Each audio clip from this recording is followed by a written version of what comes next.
안녕하세요. 음행에 미혹되지 말 것에 대해 교훈합니다. 오늘 본문은 잠언 7장 1절에서 27절입니다. 3절. 그것을 내 손가락에 메고 내 마음판에 새겨 넣어라. 핵심적인 하나님 말씀과 계명을 기록하여 신체의 특정 부분에 부착시키도록 한 것은 이스라엘 자손들에게 보편적인 신앙교육이었습니다. 양피지로 된 가죽 조각에 율법을 기록하여 손이나 머리 등에 메고 다니던 풍습을 말합니다. 목에 매는 것과 달리 손가락에 매는 것은 마치 반지를 끼는 것과 같습니다. 가르침을 손가락에 매는 은유는 지켜야 할 결혼 은유를 암시합니다. 4절. 지혜에게 너는 내 누이라고 말하고 통찰력을 내 친구라고 불러라. 지혜와 통찰력을 인격적 존재로 의인화시켜 묘사합니다. 누이는 사랑과 보호의 대상을 나타냅니다. 또한 이집트와 메소포타미아의 결혼 노래에서 누이는 신부를 가리킵니다. 누이라 부르는 선언을 통해 두 사람의 관계는 법적으로 확립됩니다. 친구는 친족을 나타내며 운명 공동체를 말합니다. 친족이 억울하게 죽으면 대신하여 원수를 갚아주고 종으로 팔리면 자기의 소유를 희생해서라도 그를 대속하고 해방시켰습니다. 지혜와 갖는 관계는 마치 아내와 친구를 아는 것처럼 인격적입니다. 지혜 공동체는 연대성으로 이루어지며 긴밀한 유대관계처럼 여겨야 함을 말하는 것입니다. 6, 7절. 내 집 창문에서 창살 틈으로 내다보니 어리석은 사람들 가운데 그 젊은이들 가운데서 지혜 없는 청년이 내 눈에 띄었다. 왜냐하면으로 시작되어 지혜와의 관계가 음녀에게서 지켜주는 이유를 말하며 한 어리석은 청년이 음녀에게 미혹되는 과정을 매우 상세하게 보여줍니다. 이처럼 자세한 묘사는 이 교훈을 듣는 이로 하여금 동일한 잘못을 범하지 않게 또 그 유혹의 과정 가운데 어떤 단계에 있든지 자신의 처지를 정확히 인식하게 하고 거기서 빠져나와야 함을 가르치기 위해서입니다. 고대 이스라엘 집은 대부분 1층 혹은 2층으로 이루어져 있고 1층에서는 경제적인 활동이 이루어지고 2층은 생활 공간으로 사용되었습니다. 아버지는 2층에 있는 자신의 창문을 통해 보게 된 바를 말하기 시작합니다. 창문이란 채광을 위한 창을 의미하고 창살은 통풍을 위한 창으로 나무살을 엮어 만들어 밖에서는 안을 볼 수 없는 반면 안에서는 밖을 쉽게 볼 수 있었습니다. 내다보다란 표현은 의도를 가지고 살펴보는 것이 아니라 우연히 보게 된 것을 뜻합니다. 굳이 이런 단어를 쓰는 것은 자신이 목격한 것과 같은 안타까운 사건이 주의를 기울이지 않아도 흔히 목격될 수 있는 사건으로 너무나 많은 청년들이 이 같은 범죄에 빠져들고 있음을 암시하는 것입니다. 어리석은, 지혜 없는 이란 유혹에 빠져드는 자가 어떤 자인지를 구체적으로 드러냅니다. 외부의 유혹에 정신적인 무방비 상태를 가리킵니다. 젊은이란 몸은 성숙했으나 아직 정신적으로는 미숙한 단계여서 몸과 정신이 조화되지 않아 육체적인 충동을 제어하지 못해 쉽게 유혹될 수 있는 이들을 가리킵니다.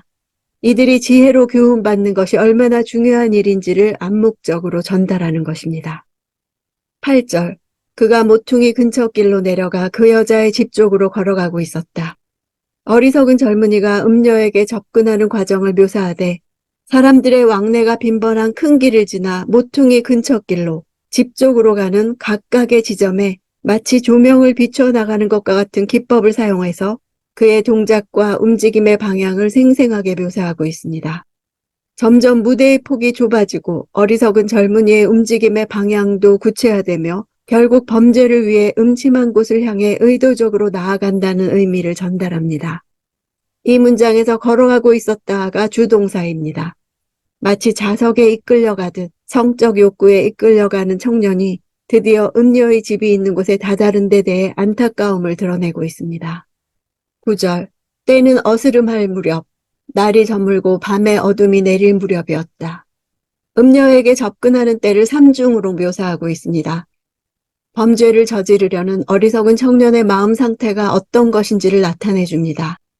점점 깊은 어둠에 침잠에 들어가며 더욱더 적극적으로 죄를 향해 나아가 그의 운명이 곧 깊은 어둠과 같은 파멸에 빠져들 것을 나타내는 것입니다. 10절. 그때 한 여자가 창녀의 옷을 입고 교활한 속셈으로 그를 맞으러 나왔다. 그때라는 표현은 마치 젊은이가 음녀를 만난 장면에 집중적인 조명을 비추는 것 같은 장면을 생생하게 보여줍니다. 일반적으로 고대 근동에서 여성은 자신의 남편이 아닌 남성들로부터 철저하게 격리되어 있었고 밤에 집 밖으로 나오는 일이 없었습니다. 따라서 그녀가 맞으러 나왔다는 것은 적극적으로 악을 도모하고 있음을 나타냅니다. 창녀들은 입는 옷을 통해 자신의 신분이 창녀임을 드러내 거리의 사람을 유혹했습니다. 아마 너울이 포함되었을 것입니다. 다말도 유다를 유혹하기 위해 너울을 썼었습니다. 이 여인은 부유한 상인의 아내로 일반 여성들이 입는 단정한 단색 옷이 아닌 화려하게 치장된 채색 옷을 입은 듯 보입니다. 교활한 속셈이란 진정한 본심을 숨기고 음욕을 채우기 위해 지금 만나고 있는 남자만을 사랑하고 있는 듯이 행동함을 보여줍니다. 14절. 내가 집에서 화목제를 드렸는데 오늘에서야 내 서원을 이루었답니다. 14절부터 20절까지 음녀의 유혹의 말을 직접 화법으로 소개합니다. 거짓된 것일수록 참된 것을 더 많이 악용하고 남용하는 것처럼 음녀도 자신의 목표 달성을 위한 유혹에 화목제를 이용하고 있습니다. 화목제는 잘못된 관계 회복을 위한 제사로서 화목제를 드렸다고 말하는 것은 자신이 하나님과 사람 앞에서 아무런 문제가 없는 깨끗한 자라는 것, 서원을 이룸으로 하나님과 자신의 관계가 아무런 문제 없이 원만하게 해결되었으므로 자신과 더불어 행음하여도 아무런 문제가 없음을 말하는 것입니다. 이것은 화목제라는 종교 예식을 유혹의 미끼로 사용하고 있음을 보여줍니다. 계명 준수와 제사의식 거행에 절대성을 부여하고 있는 이스라엘의 신앙 정신을 악용하는 것입니다. 15절. 그래서 당신을 맞으려고 나왔고 그토록 당신의 얼굴을 찾다가 이제야 만났네요. 화목 제물을 그날 안에 다 먹어야 하는 조항을 지키기 위해 제물의 분깃을 함께 나눌 자를 찾으러 나왔다는 뜻입니다.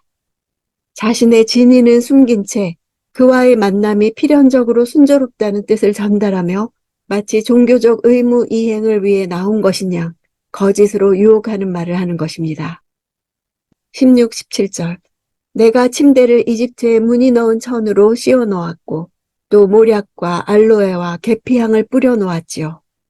이집트산 비단에 화려하게 수놓은 채색 이불은 매우 아름답고 값비싼 것으로 이렇게 화려한 침실에 대해 자세히 말함으로써 마음에 미리 그리게 함으로 제어하기 어려운 본능적인 욕구를 일깨우는 것입니다.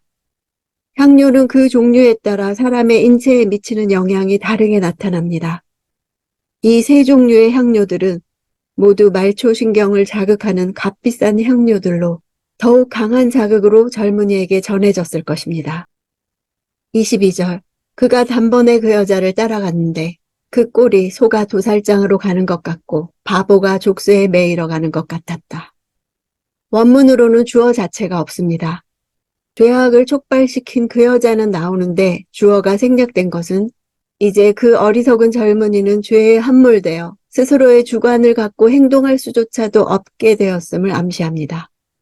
도살장으로 가는 소의 비유는 자신이 무엇을 향해 가는지 방향 감각이 전혀 없으며 그의 운명은 전적으로 음녀에게 넘어갔고 결국 파멸에 빠질 수밖에 없다는 것입니다. 바보라고 번역된 단어는 자음 구조상 사슴으로도 번역될 수 있습니다. 사슴이 올가미에 걸리는 것 같다라고도 번역할 수 있습니다. 사냥하려고 매복하고 있던 음녀에게 걸린 것을 나타내기도 합니다. 26절. 그 여자 때문에 상처나서 쓰러진 사람이 많다. 그 여자로 인해 죽임당한 힘센 남자들이 참으로 많다. 왜냐하면 이 앞에 있어서 음녀에게 마음을 주지 않아야 하는 이유는 그녀가 많은 사람들을 상하여 엎드러지게 했기 때문입니다. 상처났다는 단어는 창이나 무기에 찔려서 죽은 치명적인 이란 뜻으로 격렬한 전쟁에서 희생된 것을 가리킵니다. 쓰러졌다는 단어는 떨어지다, 멸망하다는 뜻으로 연결시켜보면 마치 군대의 침략으로 살육과 짓밟힘을 당한 것 같은 뉘앙스가 있습니다. 죽임당한이란 살해당하다라는 뜻으로 강한 자들조차 많이 죽였다는 전쟁 상황을 반영해 줍니다. 7장에서는 간음 과정에서 마음이 어떻게 유혹에 빠져드는지 보여줍니다. 여자는 어리석은 젊은이에게 화목제를 드려 종교적 서원을 이행했다고 말합니다. 그러려면 많은 사람 몫의 음식도 준비해야 했습니다. 여자는 기도와 예식을 마친 후에 간음하자고 하는 것입니다. 오늘날에도 공적인 신앙 고백과 사생활 사이의 괴리는 비일비재합니다. 이 여인에게 제사는 주술적 의미밖에 없는 것으로 보입니다. 하나님은 온갖 의식으로 달랠 수 있는 우상 같은 존재였을 것입니다. 그러나 하나님께 예배드리는 자는 하나님께 순종하는 삶이 함께 가야 하는 것이 마땅합니다. 매주 매일 예배드리는 나의 삶의 한 부분에서라도 주님이 계시지 않은 것처럼 행동하는 부분은 없는지 돌아봅시다.